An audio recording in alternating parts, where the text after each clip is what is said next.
Politics is a diverse field coming from many perspectives. Some people view politicians negatively and have enormous distrust towards the government. But we believe that the proposal from the government is unnecessary.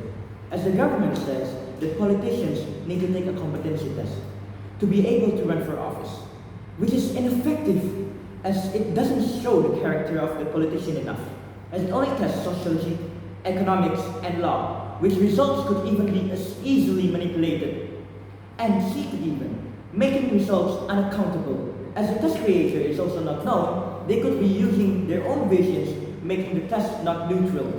It is not known what type of questions would be inside the test.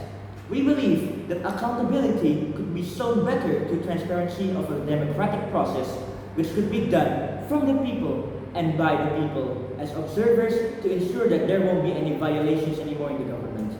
The government is also too idealistic in their views of politics, where they think politicians only need merit to succeed as politicians.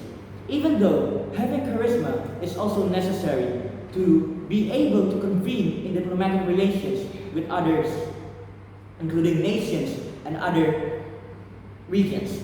Being able to also be down to earth to the people is also very important to improve approval ratings amongst the people.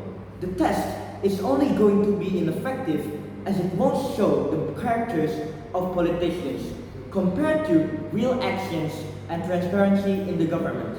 That's why we are very proud to oppose this motion.